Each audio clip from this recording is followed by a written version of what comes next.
Hi there guys and welcome to my channel. My name is Bryndís. I saw this tag in Marcella's channel, Marcella and her books, that I will link in down below, and where she is hoping to revive the International Booktuber Tag. And I thought immediately, yes, this is the tag for me. So I figured I would consider myself tagged and just do this tag video and hopefully have fun with it. I will also link the original creator of the tag, who is Daniela, in Only If for a Page, I think her channel is called. Only If for a Page, yes, sorry. She's from the Czech Republic, and yeah, fantastic tag. So let's just get right to it. I forgot to say that I will list the questions in the description box below. And yes, so question number 1, where are you from and what is your native language or languages? So I am from Iceland, and I live in Iceland at the moment at least. And my native language is Icelandic. Yeah, I guess, I don't know if you know Icelandic. It's a Nordic language, with its origin in Old Norse, and still quite one of the Nordic languages that have changed the least since Old Norse times. And that's my native language. Question number 2 is, in what languages do you read your books? I read books in Icelandic, obviously, and I also read books in English. I also speak Norwegian, so I can read Norwegian very easily. Bokmål Norwegian, little bit more difficult nynorsk Norwegian, but Norwegian has 2 written languages basically, so I find the nynorsk very weird, even though it's supposedly closer to Icelandic than bokmål. I don't know why, but definitely the bokmål version of written Norwegian is easy for me to read, probably because I can also read Danish. Here in Iceland we learn Danish in school. Iceland used to be part of Denmark for hundreds of years, so we have a very kind of tight connection to Denmark. Yeah, so I can read in Icelandic, English, Norwegian, and Danish. Swedish is a little bit more tricky. I mean, it's very interesting when you learn Norwegian. You kind of learn Swedish as well.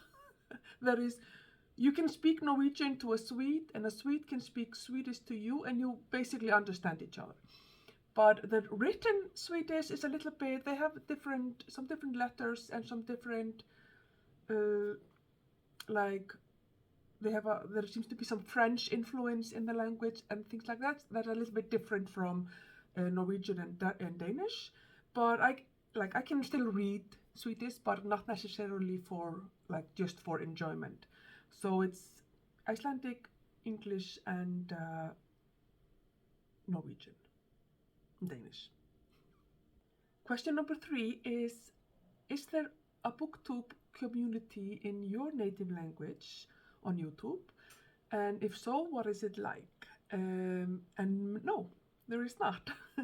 I went on YouTube and I put in hashtags and keywords and no, there's apparently that nobody in Iceland is producing booktube videos in Icelandic on YouTube. Unfortunately, I think that would be fun actually. Question number 4 is kind of connected to the question number 3, and it is, if there is a booktube community in your native language, why did you decide to join the international one?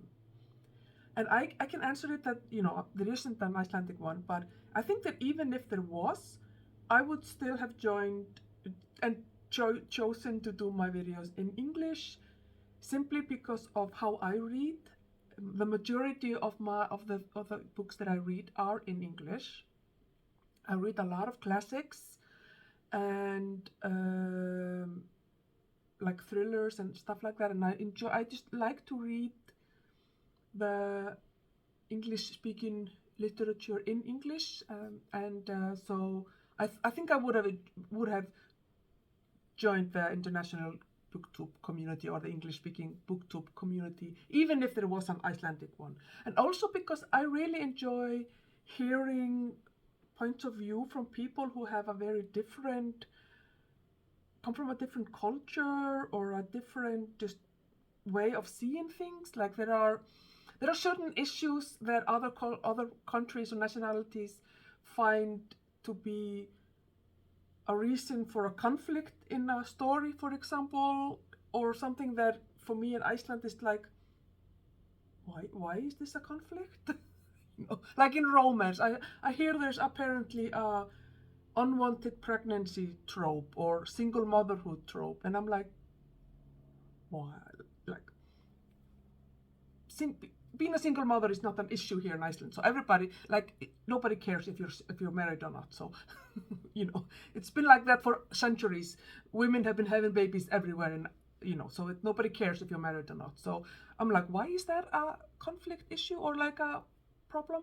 But obviously in a lot of places, people do find that to be an issue. So and I find that very interesting, and just other things that I don't have to. That we have very little experience with here in Iceland, the issues regarding colonialism and racism or race relations. Obviously, we have a lot of racism here, don't get me wrong, but we haven't had like a white community and a black community or something like that. Everybody used to look like me until maybe 30 years ago when we started to have immigration. And now we are dealing with a lot of issues regarding that, that is with racism and prejudices. But so those are also something that's very interesting to me. And there are just a lot of things that I find that I enjoy hearing people who believe that or are within that, find that to be a normal thing or have experienced things that I haven't experienced, and therefore their point of view regarding a book is different than mine. Even though I completely disagree with people, I do enjoy sometimes, it depends on what they're saying obviously, but sometimes at least I enjoy hearing their points of view. So I really find that it's fun to be a part of a diverse group of readers and not just kind of within my own bubble, if that makes sense. Question 5 is, are there any struggles or challenges for you as a non-native English speaker? Obviously the language, English is not my native language. I started learning English when I was 12. English is a big part of my life.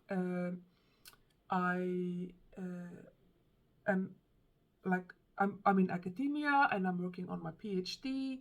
I'm writing my PhD in English because my advisors are foreign, and so I'm writing a lot, like academically in English. I'm going to international conferences and I'm talking in English, and obviously I'm reading quite a lot. 90% of what I read is in English, so English is a big part of my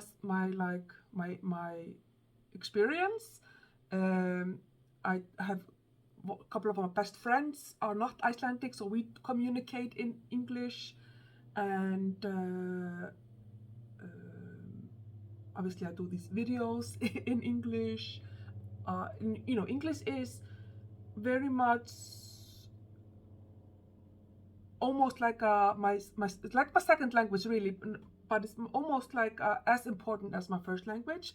But it isn't my native language, and so there are definitely issues that I do have. Sometimes I just can't remember the words. Well, that happens in Icelandic as well. My brain is like full of holes, basically.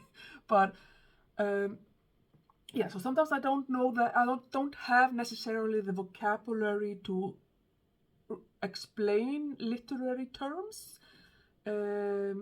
or sometimes there are nuances in the language that maybe that kind of escape me, or like I don't understand them. There may be some cultural inferences in the language that I don't get because I didn't grow up with it, or didn't like it isn't in my blood, as some of the things within Icelandic is. To say similar with Norwegian, like I can express myself very well within a sphere of life in Norway, but in other spheres I'm not gonna be able to, like I sound like a 2-year-old. And it's kind of similar like that in English. Like I have a very rich vocabulary within academia and within my field, which is education, and I can express myself and write like articles that are published in peer-reviewed journals and stuff like that. But when it comes to other things, I may not be as fluent.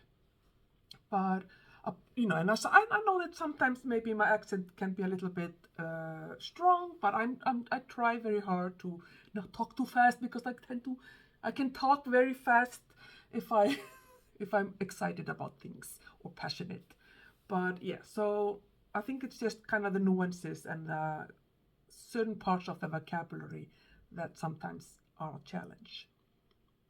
Question number 6: how do you get hold of English books? I wish that I could just go to the nearest charity shop or used bookstore and just buy books in English like that, without any issues. That's how I buy most of my Icelandic books, except within, like before Christmas, when I go a little bit crazy with all the new books that are being published. But very rarely have I come across books in English that I'm interested in the charity shops or in like used bookstores.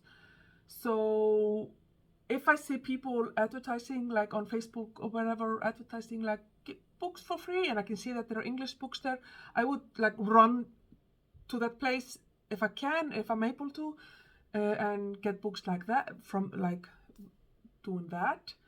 But mostly I get my books just from this bookstore here in Iceland. There's a big chain bookstore that has a lot of books, and they have them at a reasonable price, at least the kind of classics and paperbacks. There's also the University of Iceland bookstore that has also often a lovely collection of books. And as far as I know, I've only seen one independent bookstore here in Reykjavik that I've gone to and looked at. So though I would definitely buy books from there if I see something that I want there. But to be honest with you, I think most of my book shopping is new books from either that big chain bookstore, simply because of price, or from Amazon. I don't like Amazon as a company and the environmental impact they have and other issues that I have with them. So I'm completely being a hypocrite, but I do buy books from them. In the past, I bought a lot of academic books that are simply not available here in Iceland. So and it's been usually cheaper for me to buy from them rather than from the publisher themselves.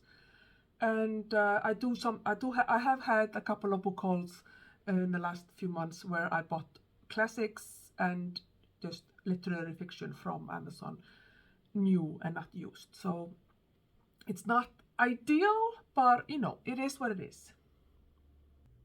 I also want to add to that question is that I also do buy quite a lot of books on Kindle, and I have a audiobook subscription that I pay for monthly, and the majority of my books are audiobooks in English. So that's kind of my how I mostly get my books.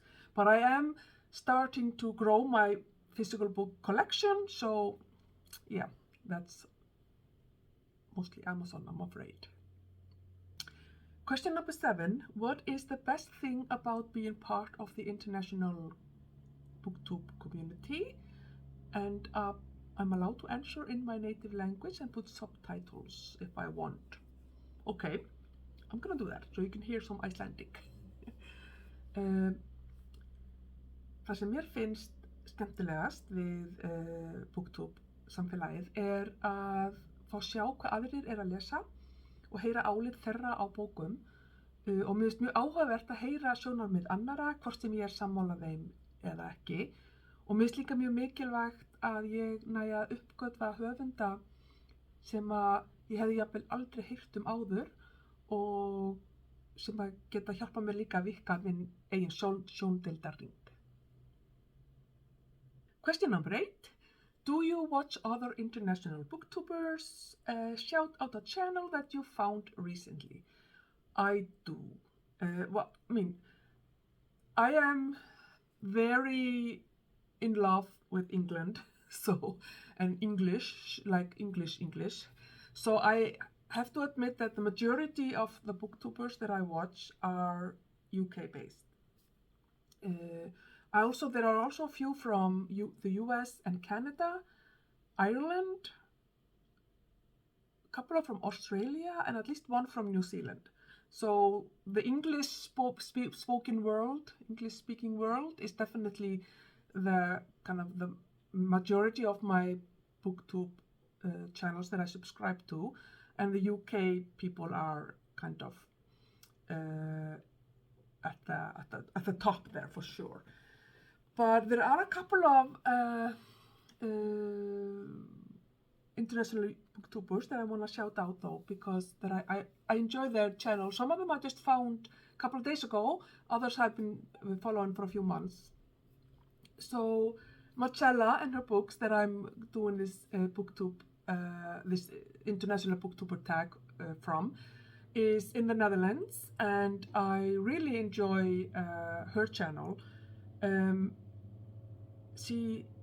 feel that her taste in books is actually quite different from mine, but it doesn't seem to bother me. I really still like listening to her talk about books. She just does it in such a fantastic way. There's also The Curious Reader. Her name is Natalie, and she is Swedish. I believe she said she was partly Finnish and Iranian, but she lives in Sweden and speaks Swedish. Really enjoyed finding her channel. Ellen Made Book Club, also a Swedish booktuber that I really enjoy, and she is kind of brand new like I am. There's also Gabby's Little Library from Romania, which I think is super interesting to have a discussion with someone from Romania. There's also Reading is All We Do All Day. And I believe that I haven't been able to hear her tell me her name, but I think she's Russian. I'm not 100% sure though. But I really also love having someone from that part of the world there as well. And Hastia Books is Camilla from Portugal. So I have a lot of people that I'm following that are from around Europe. And I would love if you know someone who is here on YouTube that is from Asia or Africa or South America. Yeah, I think those are the channels the continents that I have not found anyone from yet. I would love to, please leave it in a comment so I can get to know them as well. But yeah, those are a couple of my channels, and I will link them below as well. And question 9, which is tag your fellow booktubers. I think that those people can just consider themselves tagged if they haven't made done a video with this tag before and would love to do that. You're welcome to do that. You don't have to if you don't want to. And everybody who's watching this tag, and English is not their native language, and you have a booktube channel, feel free to do this tag as well. And I would love to hear from you also in a comment if you don't have a booktube channel. Like, how do you read? Do you read a lot in your own native language? Do you mostly read in English? Like, let's have a chat, people. Let's have a chat. So that's that. The International Booktuber Tag. I hope you enjoyed, and thank you for watching, and I will see you in my next video. Bye!